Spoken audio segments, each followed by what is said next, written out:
Hello students, आज मैं आपके सामने डिस्कस करने वाली हूँ खुद के पढ़ने का तरीका कि मैंने किस प्रकार से पढ़ाई की है और अभी भी लगातार मैं उन्हीं तरीकों से पढ़ाई कर रही हूँ। वो मेरे लिए यूजफुल है तो हो सकता है आपके लिए भी यूजफुल रहे।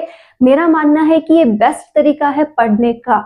आप भी अगर चाहते हैं कि हाँ, मैं थोड़ा और इम्प्रूव कर सकता हूँ अपनी पढ़ाई में, तो एक बार इस रूटीन को जरूर देखें। ईमानदारी के साथ बता रही हूँ, ये जो तरीका है ये मैं रेगुलर फॉलो करती आ रही हूँ और मुझे इससे बेनिफिट्स भी होते हैं। मैंने आपके सामने भी बहुत बार स्टडी टाइम टेबल्स रखे हैं, या फिर मैं कहूँ कि मैंने बहुत बार आपको इतने घंटे पढ़ना चाहिए ये समय निकाल कर भी दिया है।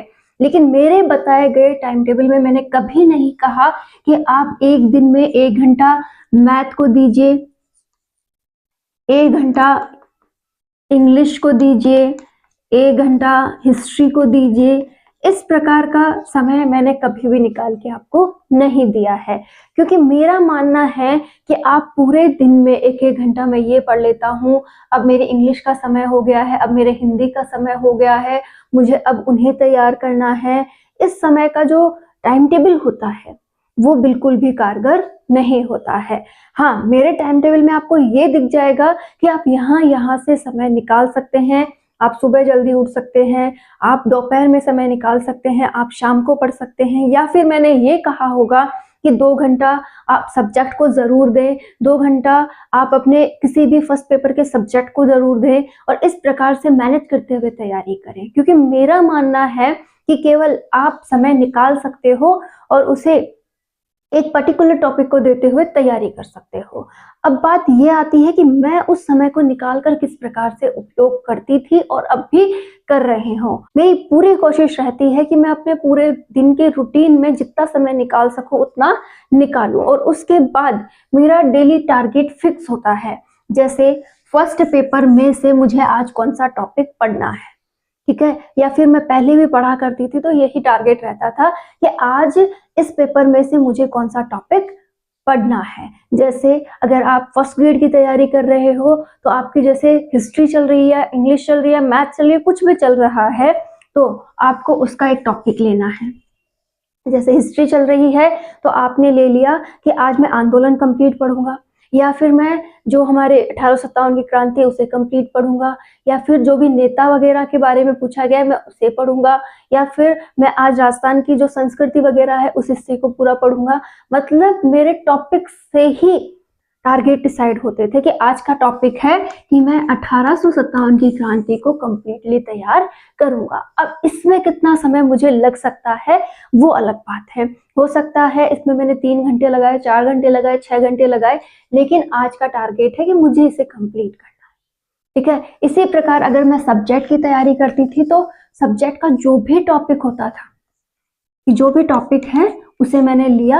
उस टॉपिक को, जैसे केमिस्ट्री है मेरे, तो मैंने टॉपिक लिया एटॉमिक स्ट्रक्चर, तो मेरा ये रहता था कि आज मुझे इस एटॉमिक स्ट्रक्चर को पढ़ना है जितना भी मैं पढ़ सकूं, ठीक है। तो दोनों टॉपिक के अंदर मैं इस प्रकार से तैयारी करती थी, जितने भी घंटे निकलते थे इन दोनों में डिवाइड करते हुए अच्छे से अपने टॉपिक्स को तैयार कर लेती थी। होता था कई बार ये टॉपिक कंप्लीट नहीं होते थे तो नेक्स्ट डे पहले मैं इन्हीं को कंप्लीट करते हुए फिर नए टॉपिक की स्टार्टिंग करती थी। और ऐसा ही अगर आप नेक्स्ट टॉपिक के साथ करते हैं कि चलो अपने टॉपिक कंप्लीट हो गए, नेक्स्ट डे अपने को कुछ और पढ़ना है, तो उस टॉपिक को जैसे मैंने लिया कि हमारे जो राजनेता हैं उन्हें हमने ले लिया, इधर भी जो टॉपिक था वो भी बदल गया। तो अब जब ये टॉपिक तैयार होते थे उससे पहले जब भी मुझे समय मिलता था मैं इन पुराने टॉपिक्स को रिवाइज कर लेती थी कि डेली रिवाइजेशन बेहद जरूरी है, नहीं तो हम भूलते रहते हैं। तो थोड़ा सा समय 15 मिनट 20 मिनट निकाल के मैं इन्हें रिवाइज कर लेती थी, और उसके बाद जो भी पूरा बचे हुए समय का निचोड़ होता था, जो भी समय बचा हुआ होता था, वो मेरे नए टॉपिक को देती थी। और आज भी लगातार आगे बढ़ने के लिए मैं इसी प्रकार से तैयारी कर रही हूँ। मैं रोज सोने से पहले अपना डेली टारगेट डिसाइड करती हूँ कि हाँ भाई, कल मुझे ये तैयार करना है। और अब तो पहले से लाइफ बहुत बिजी है, घर है, बच्चे हैं, साथ ही जॉब वगैरह का रहता है, तो जो भी समय मुझे मिलता है उसे मैं इसी प्रकार से मैनेज करती हूँ। थोड़ा सुबह, थोड़ा शाम को और बीच में भी कभी 10-15 मिनट 20 मिनट पूरे दिन में भी कभी मिलता है तो उसे भी मैं नहीं छोड़ती हूँ।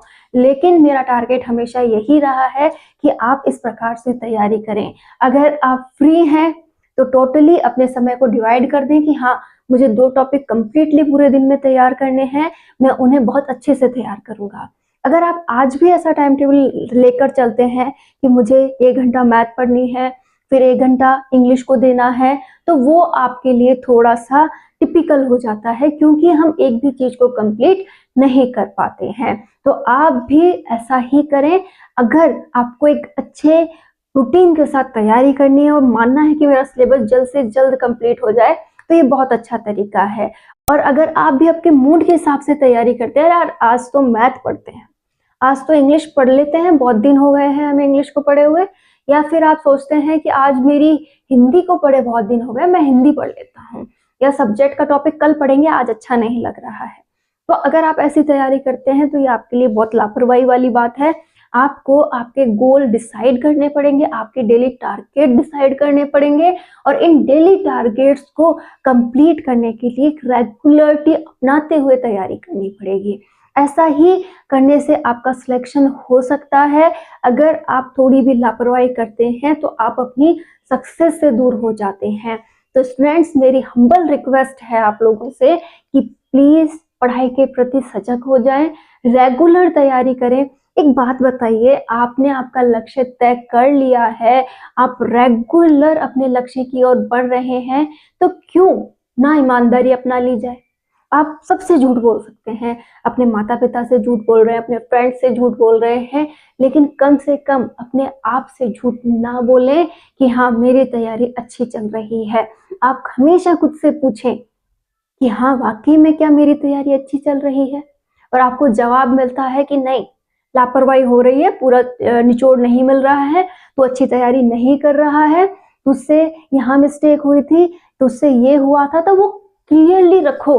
अपने आप से झूठ मत बोलो, अपने आप को एक्सक्यूज मत दो कि आज भाई ऐसी प्रॉब्लम हो गई थी इसलिए मैं नहीं पढ़ पाया। जब तक आप अपने प्रति कठोर नहीं होते, आप तब तक सफल भी नहीं होते हैं।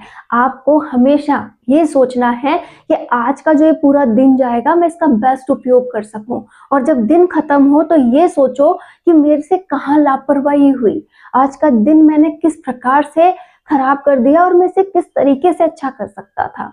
जब आपको गिल्ट फील हो कि हाँ, मेरा समय बर्बाद हुआ है, वो गलत जगह हो गया, मैं अच्छा कर सकता था, मैं और अच्छी पढ़ाई कर सकता था, तो नेक्स्ट डे आप बहुत अच्छा करोगे। और ये जब रूटीन आप मंथली करके देखोगे, आपको महीने तक इस तरीके से अपने आप को कठोरता के साथ पढ़ाना है, आगे बढ़ना है, तो आपको लगेगा कि वाकई में इसमें दम है, मैं कर सकता हूँ और मुझे अपने प्रति सजग होना ही पड़ेगा, मुझे अपने आप से झूठ नहीं बोलना है। जिस दिन ये ईमानदारी आपको मिल जाएगी, आप अपने प्रति ईमानदार हो जाएंगे, उस दिन आप बहुत अच्छा पढ़ सकते हैं। तो आज से ही कमेंट कर दीजिएगा कि मैं आज से बहुत अच्छी पढ़ाई करूंगा, साथ ही मैं रोज अपने रूटीन को सेट करूंगा और उसके प्रति ईमानदार भी रहूंगा, एक दिन की भी लापरवाही मैं नहीं करूंगा। तो सफलता आपके पास होगी, इसकी गारंटी मेरी है कि रेगुलर पढ़ाई हो, ईमानदारी से हो, बिल्कुल भी लापरवाही नहीं हो, तो सक्सेस की गारंटी भी बढ़ जाती है। All the best.